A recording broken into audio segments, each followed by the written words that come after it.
get straight to the Big 12 opening games of the year. These are kick times. These are all Central times, starting with August the 29th, the Thursday, including that New Hampshire at UCF. The game between North Dakota State, Colorado, Lindenwood, KU, and Southern Utah at Utah. Friday, TCU at Stanford, a late game, 9:30. And then the full meal deal with a lot of games on Saturday, including that great matchup, Penn State, West Virginia. Fox noon kickoff at 11 o'clock on Fox. And the other games down the list as we go, but that would be the highlight game on that first Saturday of college football season. Do you think on that Friday night when Stanford raises that ACC banner, all their fan at the stadium will say, yay? Yeah. Yeah, I think they need explanation of what the ACC is and what that flag means maybe. But, yeah, I caught the fan part there, and, yeah, who knows. I don't feel like I've heard a single peep out of Stanford this entire time. Like, I've seen the random Cal fan on occasion. But I don't even know if I've seen a single Stanford fan in any realignment conversation. I really don't think that there's much of a care there. I don't think it matters to them all that much. I mean, they're what do you have to show off for? There's a lot of things that matter to them. But yeah, right. I mean, you're I can't go to Stanford like Stanford. You're like, oh, you mean like the whole Fortune 500? Yeah, you're welcome. Well, one of the things about Stanford, the students were like, we didn't have to take the ACC. We just. I mean, yeah, but props to them that they got bigger fish to fry. I'm just saying that it's dawned on me that it's not hard to find an Oregon State fan or a Washington State fan any time of any day who's talking or complaining or whatever, saying about something about realignment. Like, it's all the time. Cal, like I said, I saw a couple. SMU's got some very outspoken fans, a handful of them, that love to fight with Big 12 people because there's that just animosity there. Mm-hmm. But yeah, I don't recall seeing anybody from Stanford. But yeah, anyways, TCU Stanford is not obviously the first primetime game. That'll be North Dakota State, Colorado. So Dion and company, their first game as a league member, will have that Thursday night on ESPN. So that'll be a nice spot for them to have just a pushover opponent, but it'll be the first time we get a look at another reworked roster in Boulder. So curious about that. Then TCU Stanford on Friday night. That's a good spot for the Frogs to be out on the road and, yeah, maybe get a big win over an ACC team right out of the gates. Mm-hmm. So that's an interesting weeknight schedule. I can do a high school game, drive in from wherever I am, and still have plenty of time to watch the second half of that game. So those are the Big 12 opening kick times and networks. Well, for Thursday, Friday, I go Saturday, Fox Big Noon Kickoff, obviously. I mentioned that, yeah. I was going down the list of the bigger broadcast. Penn State, West Virginia, Fox Big Noon Kickoff. That's a huge platform for the Mountaineers and Nittany Lions. And I know there's a lot of excitement about Neil Brown, so that's a nice little spot for them. Iowa State, North Dakota on FS1. Houston, UNLV on FS1. New Mexico, Arizona on ESPN, and then Wyoming, Arizona State, which is going to be weird to wrap your head around that being a Big 12 game, but that'll also be on FS1. And then, yeah, all the rest on Big 12 now, that ESPN Plus. So if you're going to be watching the league, you got to have that ESPN Plus package for sure to catch all these games. But when you have so many teams, man, and there's two leagues that have gobbled up a majority of the territory. Yeah. This is what you're going to be left with when you got so many teams in the league. But, yeah, that's not a bad schedule at all for week one. All right, then there's other games, some bigger national games outside of what the two or three we mentioned in the Big 12's opening weekend. That game that we said, West Virginia, Penn State's a Fox noon kickoff. The following weekend, Oklahoma State, at 11 o'clock against Arkansas. The Baylor-Utah game at 2:30 on Fox. USF at Bama, Houston at Oklahoma on the SEC network that evening, and then Mississippi State at Arizona State in a Big 12 and SEC game that evening. The following weekend, you have UCF and TCU, 6:30 on Fox, and then the one in October, very rarely has Texas and OU at the Cotton Bowl in Dallas ever been anything other than 11 o'clock. It's a 2:30 kick this year. The non-traditional kick time, it will be on ESPN, ABC, and, of course, I saw a note. I think it's Blake Monroe. He does some work for Texas, covers Texas, said that I don't know if it's been 3 times or 20 times that Oklahoma has never lost a 2:30 kick against the University of Texas. And that might have been twice. I don't know. By the way, we talked about this when you weren't here last week about, there's a lot of people who want, who outside of that rivalry who are like, oh, that game should be at 7 o'clock. And the State Fair of Texas is like, dear God, no. No. Big Tech's already caught on fire once. We don't make it to an annual thing. But 2:30, and they're probably like, this is late enough. This is late enough. This means they'll be here after dinner time, which is 6:30, and then they go home, and God bless everybody leading traffic along the way. Look, I say this as an Oklahoma fan. I've never seen a fan base be and moan more about 11 a.m. kickoffs and the number of them they received, and that was part of the gripe somehow against the Big 12, as though the Big 12 was like orchestrating that, which is just dumb fan stuff. But they did it. Especially since Fox at 11 is their main game every weekend. Yeah. Right, it's a compliment, but some people just thicker skulls or whatnot. But they did have an abnormal amount of kickoffs. But it's because there was a prime real estate there, and they wanted to place that brand at that time. But I do see, for all the complaint about that, there is a number of people that don't like the later kickoff for Texas and Oklahoma that want the 11 a.m. kickoff because it's better earlier in the day, and you give everybody about 3.5 more hours to get lubed up and raucous, and that's going to make for an interesting atmosphere. I mean, it's not putting it at night by any means. It'll be fine. It probably won't be all that different, but I don't think it's just unanimous that everybody loves having it later. I do think there are plenty of people that do like it at 11 a.m., so that'll be interesting to see, and obviously that's a big game for the SEC, huge game for all parties involved there, so it makes sense to have it, though, at 2:30 spot. And a 2:30 spot on ABC is their nugget right there. That's the 2:30 for them, that afternoon game at 2:30. Also, then late November, a couple of notes. Georgia Tech, Georgia, Ole Miss, and Mississippi State. This is always, I don't know about always, but it's been a Thanksgiving game. It's now been moved back the day after that to the Black Friday, and then in a Big 12 game earlier that day on ABC, Oklahoma State and Colorado at 11 o'clock on ABC. Now, the one note about Black Friday as well, the longest, most played rivalry in college football is the Paul Bunyan's Axe will be Wisconsin and Minnesota. And they're going to play on Black Friday. And I didn't even realize it was the longest, most played rivalry. The Heroes game will be in prime time. Nebraska, Iowa has usually been at 11 o'clock or maybe around noon. That game will be a night game on NBC. Last year, no touchdowns in that game, correct? Was there one touchdown, like a defensive touchdown? Nebraska, Iowa. It was on probably a Nebraska mistake in some way. Yes. It was on Black Friday in the morning, and I remember watching it before I went down. We went down to have lunch, and I was like, "This is awful." It's 13-10 final. Oh yeah, so all 2 touchdowns. I'm sorry, 13. That's 3. Yeah.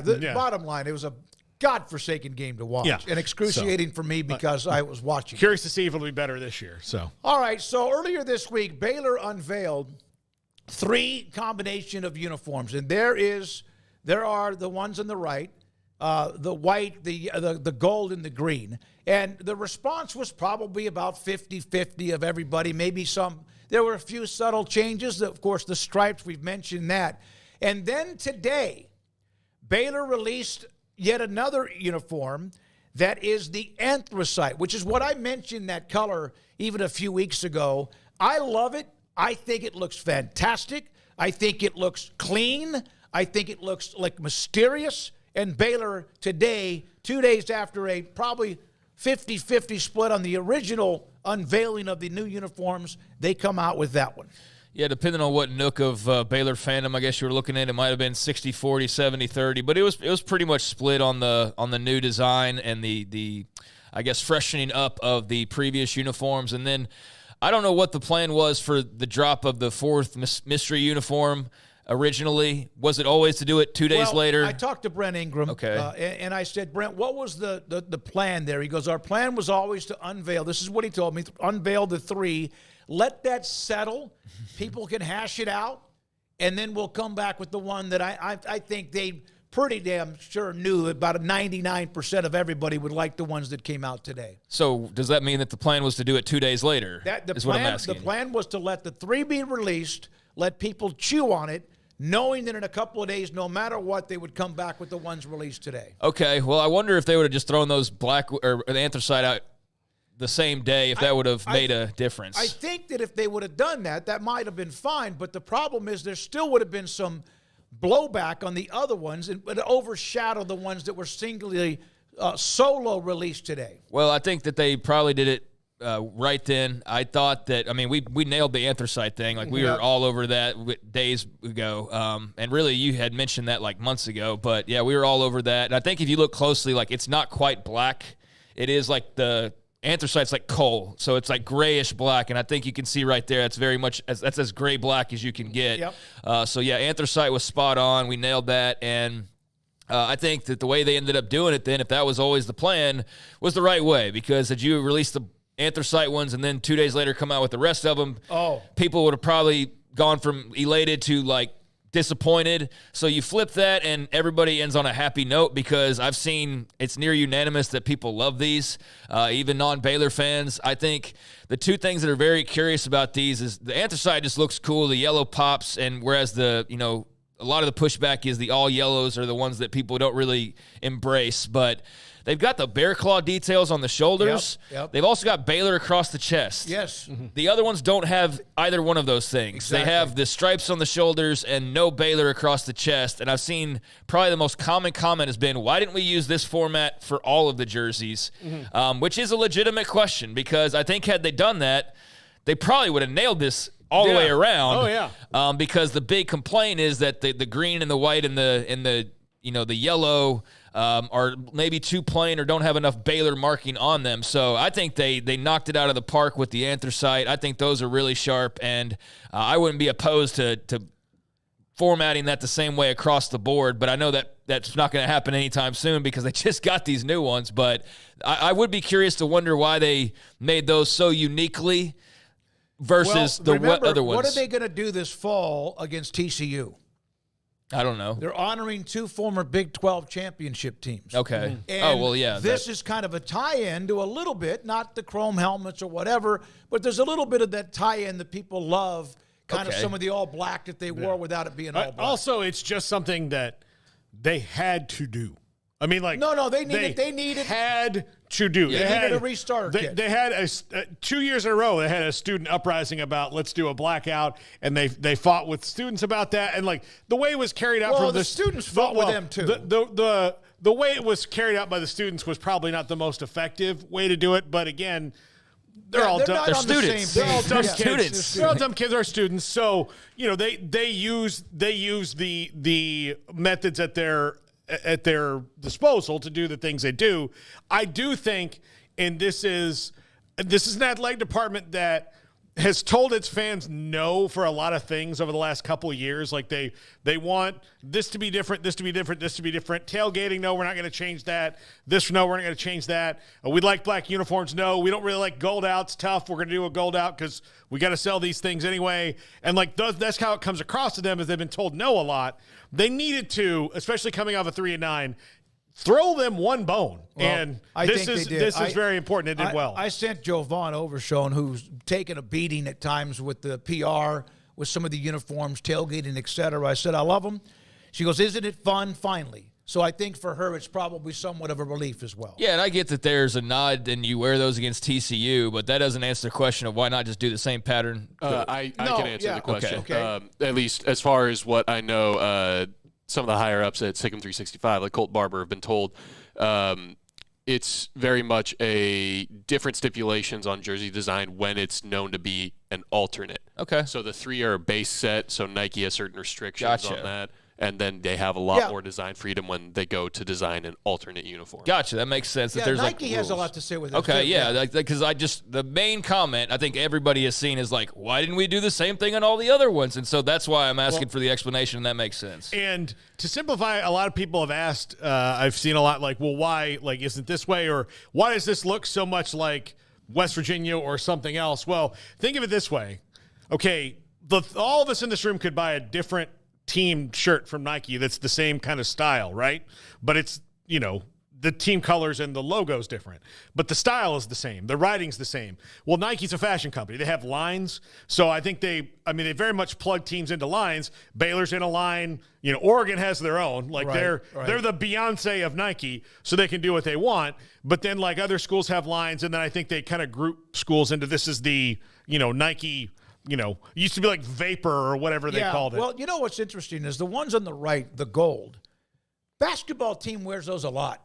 They wear those same colors a lot, but you don't see quite the same blowback with that. Yeah, well, full-blown head to knee versus tank top and shorts is a little bit different. But anyways, that's probably enough uniform. I was wondering about a couple of the parts of that, but that makes sense, that explanation. So hopefully everybody else that's wondering the same thing hears that, and they better understand that it's a base set and then a special alternate. And the NFL kind of has those same rules as well with their alternates. There's certain specifications. So I think that they ended on a very high note. Those are super sharp. I think they look great, and I'm sure that a lot of people are going to love when they debut those whenever that is. In the chat room, ArcBuck, non-Baylor fan, those uniforms are great. Alan Tran, Smokey, I love our uniforms. The black ones look sweet. The anthracite.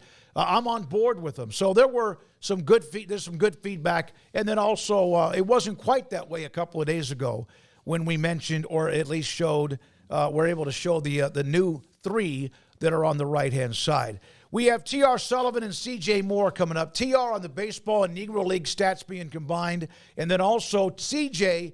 with his post-transfer portal NBA draft entry or withdrawing from the NBA draft, top 25 of those winners and losers. He's going to join us today at 3:45 on that. Now, the SEC wrapped up their 5 days of a hell of a party down in Destin, Florida. And Dennis Dodd with this note. There was already discussion and kind of positioning that, hey, 9-3 ain't bad. 9-3 is not a bad deal when it comes to being able to be involved or a part of the college football playoff. One of the quotes, Alabama AD Greg Byrne, if you played a tough schedule, a 9-3 team better be considered. I've heard we're pretty good in football in the Southeastern Conference, and there were some of those as they made sure that was part of what was in Destin about the 9-3 record. And oh, by the way, if you end up playing 5 or 6 teams inside the top 10 or top 25, and you have a non-conference game like Texas is playing Michigan, etc., hey, win those games, maybe even lose one of them. I think that does give you some more consideration. Otherwise, you'd be just, poof, you're gone. You've lost 3 games, you're out of it. But with the expansion, that now makes sense. I think even though we know they're positioning themselves for all of the committee and everybody else. This is one of the things where it's so weird because they're not wrong that 9-3 in these new conferences is going to be essentially the same as 10-2 the old way. When everybody, especially when the SEC does what everybody else, well, I guess the ACC's not doing it, but goes to the 9 conference games. When that happens, yes, 9-3 will be a lot more respectable record given the fact that schedules are going to get harder, and they have to get harder because you're going to have to create every kind of measurable you can to separate yourself from the pack when it comes down to being at least the 12th best team in the country every single year. But also, their meetings are before everyone else's. Their meetings are covered more than everyone else's. And this sounds like the, like a political convention where they're like, okay, the talking points are this. Yep. Today they were. Talk about the border and talk about this. And today the talking point is 9-3 is pretty damn good, right? Here's another couple of quotes. But okay, and I would say this. I would ask North Carolina State to go, I also think 9-3 is good, and see how those 16 teams respond. Yeah, we have an undefeated team, so they're in. That's not the standard, Sankey said. It was never the standard. Of course it wasn't. Obviously, that stirred up controversy last year. I had to read that one for you, Paul. One more, Craig, and then I want your response, of course. We can play a lot of teams. They have no meat on their bone. You play a school that has meat on the bone, has a loss or two. That's what the committee is about to start deciding. I'm not surprised they're the kings of politicking to get their way. So, they'll get their way in this, I'm sure, as well. The hot debate with the playoff will be, how many of the 3-loss SEC teams are allowed to get into the playoff, and, does the sixth SEC team get in over the 2-loss Big 12 runner-up? I'm sure we're in for conversations like that, and then we'll hear about how tough the schedule is and meat on the bone and all sorts of other crap. But I mean, this has always been about politics when it comes to the playoffs. So yeah, they're the first out there and speaking about it, and I don't think any of us are surprised that they're already championing the fact that their 3-loss team is going to be as good as like some people's conference champion. Right. I mean, so last year, if you were to look at it just last year, Georgia would have been in, obviously. Missouri was 11-2. That was it out of the East, but of course the divisions are going away. But there's 2 teams that, in theory, are better than that 3 mark. Alabama, Ole Miss, LSU had 3 losses. So LSU would have been the team that they would have politicked in to be that 5th out of the 12 teams. And I'm sure there would have been some screaming and some fits thrown over 9-4 Tennessee somehow. Yeah. Like that would have been in the mix as well to try and get, half the field. But yeah, I mean, there's going to be a lot of that going on. There's going to be Brett Yormark championing his 2-loss runner-up in the, to get that second spot for the Big 12, I'm sure. Or, the ACC arguing, they better, that their 2-loss team deserves to get in and give them a second or a third spot. So yeah, this is just more politics, and with the bigger field, there's going to be more jostling and more trying to get as many teams as you possibly can in this field to get the champ and to get the most representation and therefore the most money from the playoff payouts. So I'm very curious of how that. I mean, we saw how screwed up that was last year with an undefeated ACC champion getting left out because their quarterback got hurt, and who benefited from that. Of course. So with 12 teams, like, just how blatant is it going to be, or how equal or will the selections be? I'm very curious to see that. All right. By the way, Florida State, we brought that up a couple of times, Paul, in that segment, just to make you feel better. We're going to skip ahead to Northwestern Stadium, Jack, if that's okay. This is the conceptual image, temporary lakeside football stadium, which will host the games the next couple of years. Season ticket holders were shown that. The image shows general concepts behind the facility, which is being designed and built by In Production. That is what it will look like. Can you imagine the wind off the big old lake? In the Windy City? Yeah. No, I think it's cool as hell. Look, yeah. I really, it's just unique. Yeah. To all future kickers that go to Northwestern, and the ones that have to play road games there, just know you're going to have your worst day ever. But for the future kickers at Northwestern, at least you're getting a good education. Yeah, no, you're definitely getting a good education. I mean, that looks cool for what it is. I don't know how that's going to play, in November with the lake and everything like that. I don't know that area well enough to understand. I'm sure there was some fleshing out of the idea of how that would work for their later home games especially. But, I mean, it looks cool. I don't know if it'll be cool to play on, but for a temporary situation as you're building up this brand new project that's going to be, even cooler. I think that's a cool alternative. I just don't know, again, how it'll play with the wind and the weather and all of that, but it looks nice. It looks sweet. I did want to circle back one thing. Alabama, the last time they lost 3 games? It was 2000 and, let's see, I just had it for me, 2010. So I don't think Greg Burns really got to worry too much about the year after they won the national title, beat Texas. Yeah, the last time they lost 3 games was 2010. So he's already politicking for the chance that Kalen DeBoer just slips a little bit, and they were like 9-3, and they don't.